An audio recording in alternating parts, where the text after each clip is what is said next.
2, 1. Surprise! Guys are the best. We do it because we love giving back.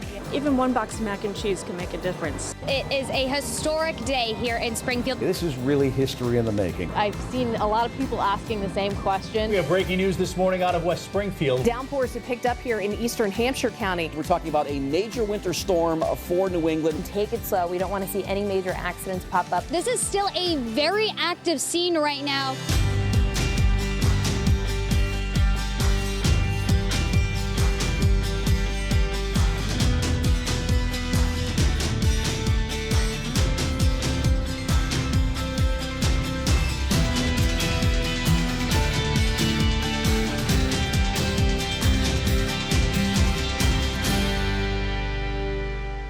Western Mass News continuing exclusive coverage of the search of 23-year-old Ashim Bailey. Good evening, everyone. I'm Sarah Granelli. Today, Western Mass News reporter James Villalobos sat down and spoke exclusively with the man who found his cell phone during a search on Friday. James now joins us in studio with more on why that man is telling us his side of the story. James? Yeah, Sarah, that man is Dante Pagan, and I initially tried reaching out to him Friday night, but at that time he didn't want to speak. But now, after receiving multiple threats, one including someone actually trying to break into his house yesterday, he says that he's concerned about his safety. I found Hakim's phone under the South End Bridge. This is exclusive video sent to Western Mass News of the moment Dante Pagan says he found the phone belonging to Ashim Bailey. Now, Dante says he's facing backlash for helping in the search. A lot of people saying I'm the suspect, I'm the one that took the man's life, that has something to do with it, that, it's conspiracy theory. And, my family's in danger. We begin with breaking news as Western Mass News was the first to report the confirmed identity of the body found in the Connecticut River on Friday. Good afternoon, everyone. Welcome to Western Mass News at noon on this Monday. I'm Chris Pisano. Western Mass News reporter James Villalobos joining us now live in Springfield with the late-breaking details. James. Chris, we now know officially that the man found is 23-year-old Ashim Bailey. The DA's office confirming that this morning. And his disappearance is a story that Western Mass News has been providing with exclusive details since the night he went missing on January 13th. Now, just to recap this story, Ashim was not seen or heard from since the night he left Samuels at the Hall of Fame. His phone had been off for 11 days until it was found right before a search was set to begin on January 25th. We begin with a story you'll only see on Western Mass News. Ashim Bailey's parents are speaking out for the first time since their son was found floating in the Connecticut River 12 days ago, 2 months after he was first reported missing. I'm Dave Mattson. Western Mass News reporter James Villalobos here now with this story that he's been following exclusively since the day it first broke. And he has more tonight on what the family had to say. James? Yeah, Dave, well, as you can imagine, it's been an incredibly difficult last 2 weeks for the family. And this is not the ending that they wanted or expected. And even though Ashim's body has been found, they say that they still don't have the closure that they need. The Baileys sat down with me again today in their living room to tell me more about how they've been coping. This was the scene on Friday, March 15th, the day that Ashim Bailey's body was pulled from the Connecticut River in Longmeadow. His dad, Hugh, tells Western Mass News that they watched it all unfold on TV. I was actually laying right here on the couch watching the news when the word broke that there was a body that was recovered from the water. And then about 5 minutes later, the detective came and says, both Detective Lopez and the Longmeadow police came and informed us that the body matched the identity of Ashim Bailey. Well, a violent few days in the city of Springfield escalating over the weekend. Police responding to a total of 7 incidents involving gunfire or stabbing since last Wednesday. We have team coverage. Caroline Powers is live with a local club challenging officials over a stabbing near their location. But first, we join Audrey Russo live with what police are saying about 6 other incidents in the city. Audrey? Dave and Beth, 5 out of the 6 incidents that I looked into today involved gunfire, including one here on Liberty Street in front of a pub and a restaurant. This happening in the wee hours of the morning. The other incident was initially reported as a stabbing homicide. Now police are telling us that it's an unattended death. And while it may seem like a turbulent coincidence that all of these incidents happened in such a short period of time, Springfield police tell us that they've actually had this weekend on their radar since the beginning of spring. The weather just gives the opportunity. Acting Springfield Police Commissioner Cheryl Clapprood says the first stretch of nice weather in spring is always bound to bring chaos to Springfield. We've been running on rainy weather and low crime stats, so you know when this breaks, it's going to pop. And I think most of the incidents that happened, we have responded appropriately to it. But Clapprood insists it wasn't all random violence. As far as we know, they're all targeted, either individuals, houses, or cars. The reasons behind it, can't say for sure yet. On Wednesday, a shooting on Roosevelt Ave led to a car collision, which also led to the arrest of a repeat offender, who Clapprood says has past gang experience. Something she tells Western Mass News the department tracks during weekends like this. We're aware of a lot of things through gang intelligence and through text-to-tip. 2 more shootings on Friday and Saturday led to a building and car being struck respectively. Emotionally, we can't measure what a bullet passing through your business or house will do to you. Clapprood said the fact that many of these acts happened in the wee hours of the morning means that they need to look at the role that alcohol, drugs, tense states of mind may have played in each and every one. Now, coming up on Western Mass News at 6, we'll have a look at another incident happening this morning involving a driver and gunfire that caused the car to careen up onto a Page Boulevard home. We'll hear exclusively from the homeowner who witnessed the whole thing. Dave and Beth, the owner of Club Aquarius, says they have security footage around their entire property, and they showed us their surveillance video from early Sunday morning to show that the fight did not take place on their property. The owner says that they are not responsible, but Mayor Dominic Sarno thinks otherwise. Just after 2 Sunday morning, police were called to the 1200 block of State Street after a man had been stabbed. The scene right down the street from Club Aquarius. We just see a bunch of sirens and hear sirens and see a bunch of lights flashing, and we come outside and presented with what happened. Freddie Venegas is the club's owner. He tells Western Mass News that no fight or altercation happened at his business over the weekend.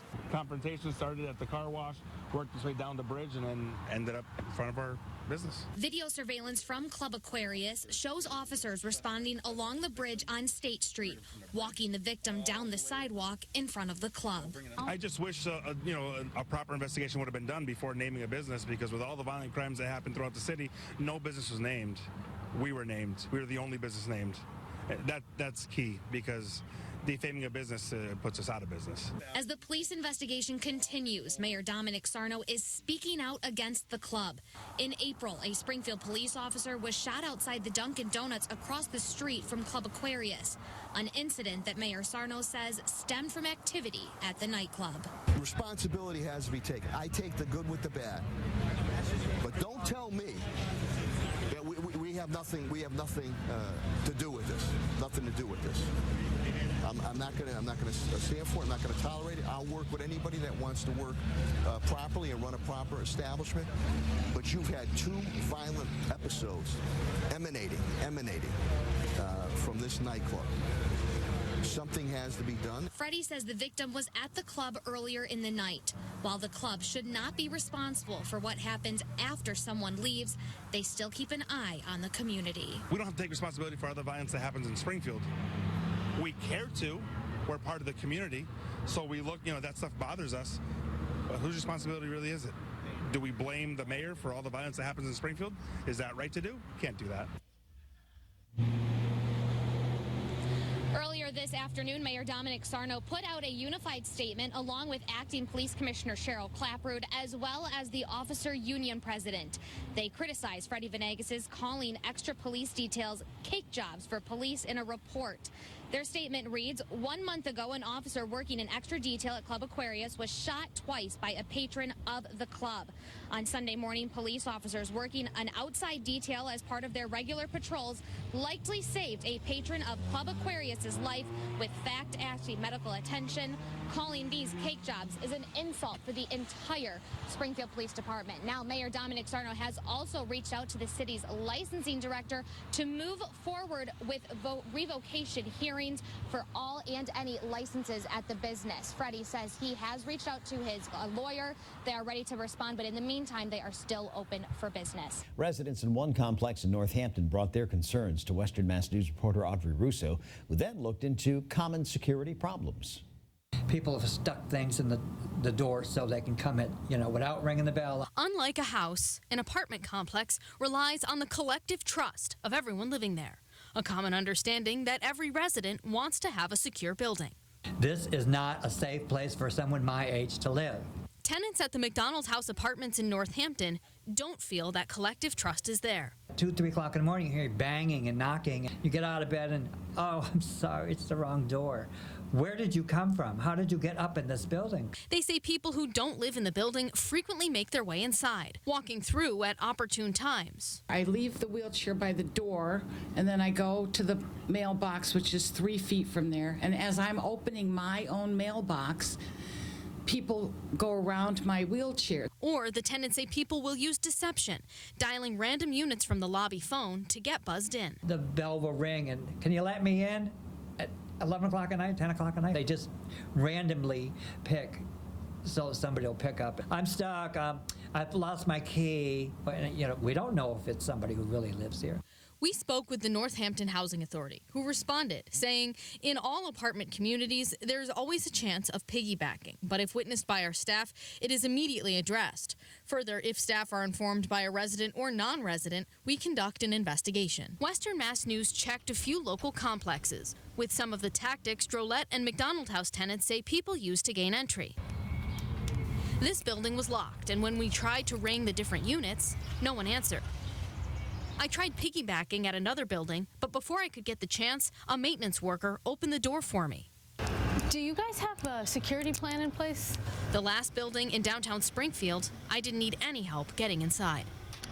So this one you can just walk right in. The lock on one of the doors leading into the hallways was broken. I was able to walk right in. We contacted the company managing that property, who assured us there have been no security incidents in 2019. An official addressed the broken door lock, saying work orders related to security items are given the highest priority for repair. They went on to say, our staff will address the lock you found at Northern Heights immediately. Thank you for bringing it to our attention. We have team coverage of today's storm with crews monitoring conditions and locations all across Western Mass as the snow continues to fall, again with that mix coming in too. And for the very latest on that, let's check in with meteorologist Jacob Wyckoff. Tell us exactly what's going on. Hey, Jacob. Hey, Dave and Beth. Yeah, we've been tracking this storm system really throughout the first snowflakes falling. You can clearly see, hopefully, that we're dealing with more ice pellets and sleet out here right now. In fact, just kind of looking out onto the horizon, you can see that there's just no snowflakes out here right now. So it has turned to all ice. Jacob, we are actually just pulling on to 91 right here. Let me just switch the camera around so you can take a look. Things are just starting to get moving here at the Springfield DPW Command Center. A number of schools across Western Mass dismissed students early today. So they said they will be out here all night making sure that the roads are clear and trying to get ready for school if they do have school tomorrow morning. A brave second grader in Westfield is getting the surprise of a lifetime. 3, 2, 1, surprise! What do you think, bud?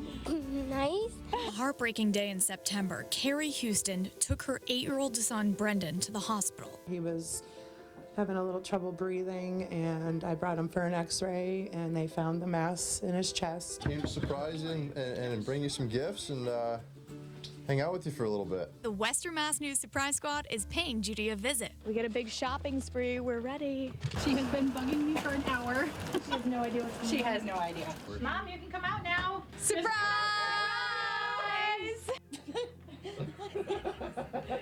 You don't know what's going on. She's not used to getting things for herself. You know, she's taken care of the family for years. I don't know what to do. The Ghouls and Goblins have emerged this afternoon at the Basketball Hall of Fame, all part of Western Mass News' annual Halloween at the Hall. So the kids are having a blast. I've seen over 100 already come through. The line is stretching through the parking lot. If you're going to come, you're going to want to come early in the event that the line doesn't move maybe as fast as we would want. So we're having a great time here at the Halloween at the Hall. Day 6 of 10 Towns in 10 Days. On behalf of Western Mass News and Diamond RV, we want to present you a check for $500 to continue the good that you do in the community. Well, thank you very much. Of course, our pleasure. Thank you very much. I appreciate it.